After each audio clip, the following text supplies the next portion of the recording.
Sup Shredders, my name is Logan aka Spiderhands and welcome to an SP Patrons video today that I'm making for Arsi as part of their custom monthly music review. And if we switch over to here we have ourselves a track on the screen. This is from an act named Muse and it is titled Time Is Running Out. So without further ado, we're going to listen through this track from start to finish and we're going to hear what we think. Let's go. Yeah, immediately starting with that filthy bass line there. Nice.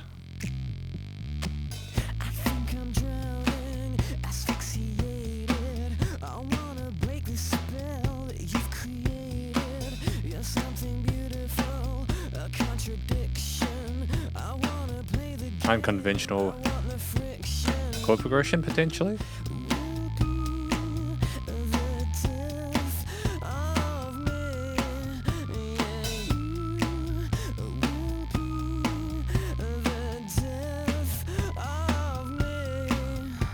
Just that really kind of spooky synth on top, that kind of ghostly synth. There's a higher lead there on top of the really dramatic vocal style, the bass and the drums and the clicks. It's just very atmospheric.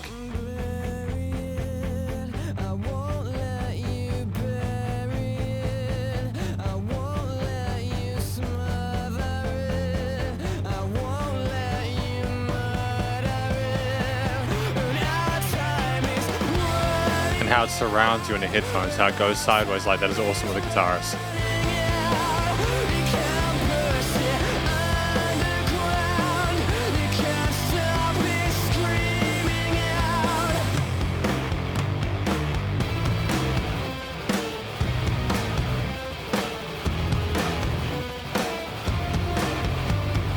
Just that seamless transition into the lead part of the chorus is excellent.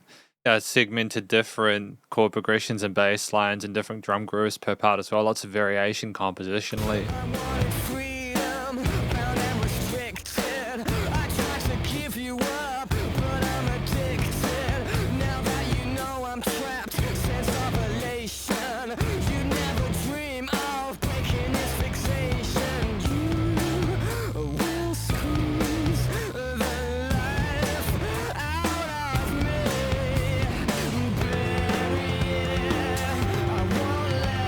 Fantastic switch to the toms here.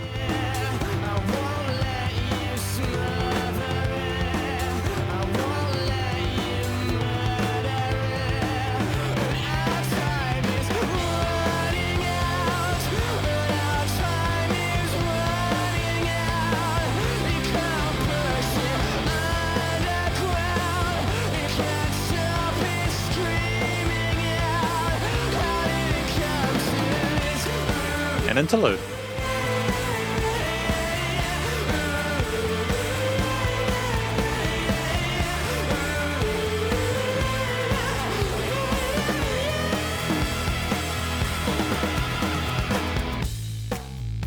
Oh.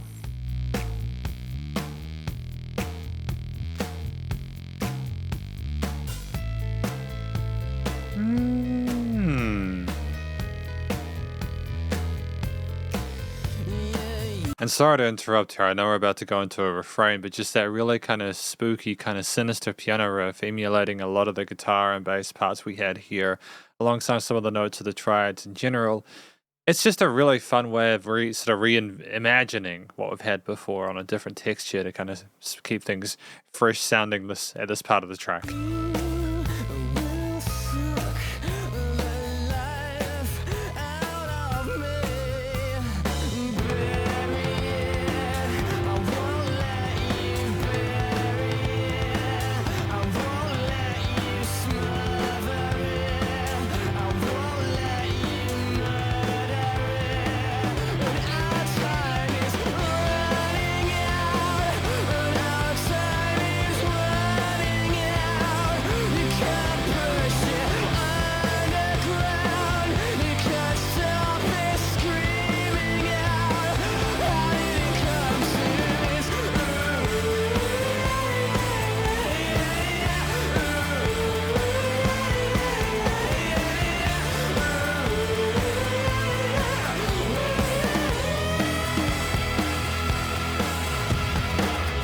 Hell of a video though, right?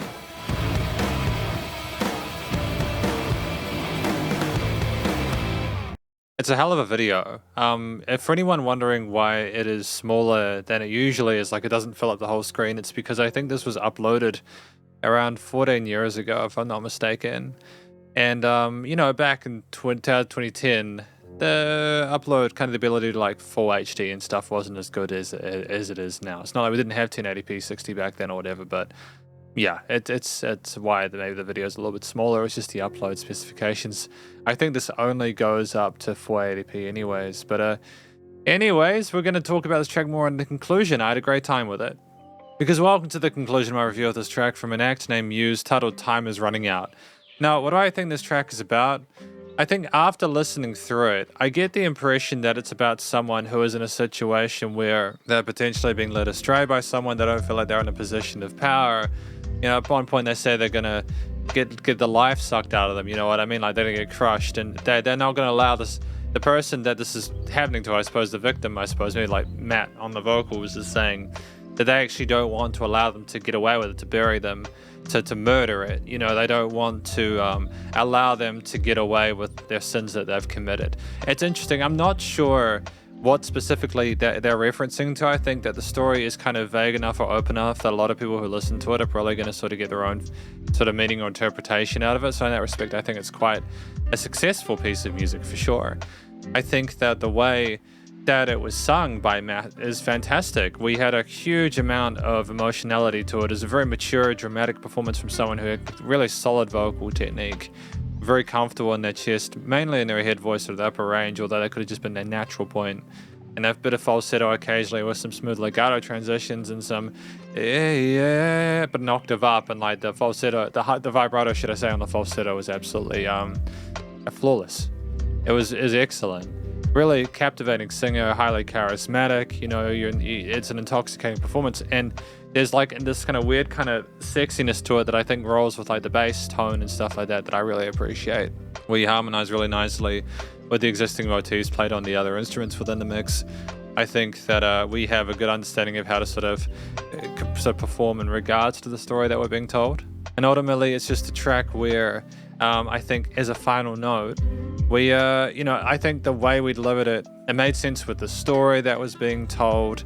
And I don't think we needed anything else, really. There's a bit of distortion occasionally on the vocal tone, I think, in the second bridge there, or the second verse there, just to add a bit of kind of angst and grit to it. Aside from that, there was no extra filtering needed. Matt could just sing. Track at 4 minutes 01 is a good length. It's a solid length. Like, there's enough throughout the track to keep you intrigued with a mixture of different guitar, bass, sort of drum, and key parts, piano parts later on, with some interesting sort of higher range synths, potentially these like kind of sub-layer leads there in the first verse before going into the build there for the initial chorus. I think those are iterated upon as we go, but I really appreciated the effort to make these transitions as smooth as possible. I don't think it was just that the post-production was quite tight and there wasn't a massive amount of dynamic range in regards to the mastering itself, but I think in addition to that, it's a situation where we simply handled the actual performances in a way there was a great chemistry between the instrumentalists involved. We took instrumental as a way to change the perceived loudness of the tracks, but we made sure to have sort of like vocal runs to kind of go between sections, or like fills to integrate into the next part there. And each section, whether it was a chorus or a bridge or a verse or an interlude, had a different drum groove, a different chord progression, etc. And because of the effort made to create distinction between each, everything sounded fresh. Nothing felt overdone, even though there was very little. There weren't massive changes between each, like a repetition of the individual section, if that makes sense. Like the first verse, aside from adding a bit of sort of trashy kind of high, like not in a bad way. I like the tone of the hi-hat was a bit more kind of visceral in the second verse than the first, but there were very minor changes there. The tom build that we had. And if I talk about a few of the instruments, I suppose, the drums were exceptional. I really appreciate the work done to keep those cymbal grooves entertaining throughout. It was a very simple kind of groove with the quarter and eighth notes that we pocketed at the start, with the kick snares and hi-hats with occasional clicks as well. It synced nicely with the bass, which was the focal point for a lot of it, just in part due to its tone, but also how thick and full it was in the headphones and the speakers. But we could clearly play. There were interesting 16th note grooves between sections, like the interlude had a lot of variation to it with the kind of offbeats. The tom fill kind of stuff we were doing with the build up to the second chorus was great as well. There was a great sense of tension as it sort of crescendoed. And yeah, overall, there was not a note out of place. We kept tempo incredibly well. The bass tone, a lot of the interest in the bass was the actual sound of the instrument, but I think also it's worth noting that the actual bass line, the notes used were very interesting. When you weren't just sticking with the traditional root notes of the chords, we were messing around with the scales and sort of fret shapes of that as well, and we weren't happy just to keep things too simple. We didn't pocket to a detriment. We allowed ourselves to be a bit more creative with it. I appreciate the effort to try and get the most out of the bass guitar in a sense, not just from a tone, but of actual functional thing. With the guitars are relatively they were relatively restrained in this. I mean, like, we had some interesting movements with the power chords there in some bits in the chorus. We had octave lead kind of parts as well, going from like the end of the build or the bridge. Da, da, da. We had like interesting octaves there, and we also had them sort of scattered throughout the chorus as well. We had some interesting sort of bar-y kind of funk chords as well, some dominant sevenths in the interlude section as well for a bit of kind of jazziness or funkiness there. Kind of a bit of a bluesy kind of overtone, adding a bit of sadness to the piece with a little bit of kind of emotional complexity there that wasn't already lacking. And ultimately, I think it was the synths that we had as a sub layer in the verse sections that added a sense of like spookiness, or we were kind of like a Sixth Sense kind of thing. Like, it was almost like a supernatural kind of situation here where things were a little bit beyond our control. Added sort of a menace to it. It followed the traditional major and minor scales without any sort of weird abrasive, chromatics or accidentals, but it also wasn't super tame. And even though most of the song was sort of centered around the minor part of it, I think that the verses especially were quite sort of like low key, and we really didn't want to get too kind of uppity about that. The keys that we had in the part after like I think the initial interlude there, when things came down a little bit, and like we had like, again, we returned to the bass and drums, and we had the keys like with some right hand melodies and broken chord arpeggiated bits as well, iterating upon existing sort of like synth ideas that we might have had, as well as the bass lines and harmonies instantiated. Was cool. It was nice to have the keys as an alternate kind of texture we hadn't had within the track before. It was great that we can continue to develop the piece, even to a point where we didn't necessarily need to add more. But of course, Matt Bellamy, he can play the keys really well. If you've ever listened to Exogenesis Symphony, like the part 2 or any of the Exogenesis part, Matthew Bellamy is a fantastic pianist as well. So I'm not surprised there were some keys in here. And I think, and to be honest, he pocketed. Knowing how he can play, he pocketed. I think that was the right thing here. It made it more catchy. Having things be a similar kind of complexity there, I suppose. Yeah, I think that things were really well balanced. The theme overall was relatively dire. Even though we had a sense of kind of like we were trying to overcome the obstacles and challenges ahead of us, we kind of got a little bit sort of more pumped in the chorus with the power of the guitars, the bass, the drums, how things surrounded us and tried to elevate us. This song, how did it come to this? It gets to a point where we're not necessarily happy. We're kind of crying out, screaming for conviction, with the choice of chords and progressions. Never really seems like it finds a resolution, and that was just simply still as confused as when we started, as if the journey wasn't necessarily worth it, but we had to try it regardless.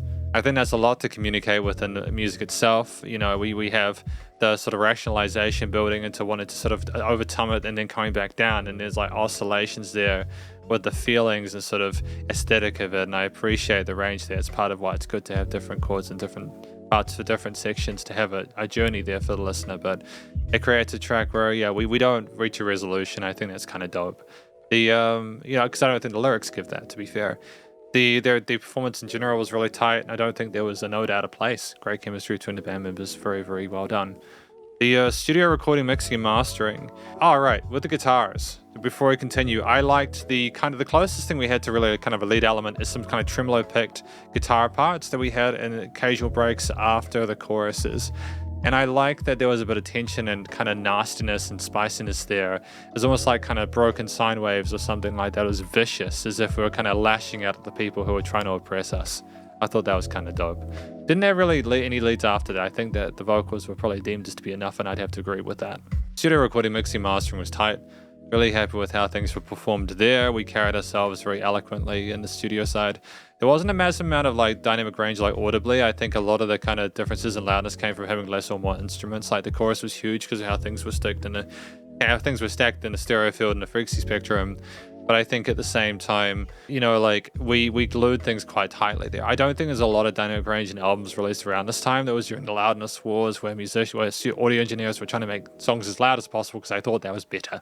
And because it was the mid 2000s, you know, it was. You feel free to have a read about it if you wanted to sort of like double check that. But nonetheless, I think the vocals were mixed well. They had a great presence to them. I think the distortion added in like the second verse, if not other parts, added a bit. It's kind of like a bit of edginess to it that I think was well needed considering the story that was being told.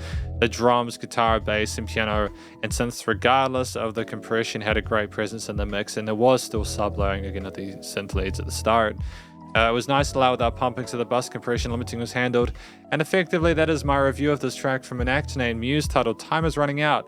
Hopefully you enjoyed it. If you did, please do go show us some love via their various social medias and YouTube page, and stay cool, stay safe, and please remember to support your local musicians and artists at this point in time, as you need to help more than ever with all the crazy stuff going on in the world. And I'll catch you in the next SP Patrons video. Spiderhands out.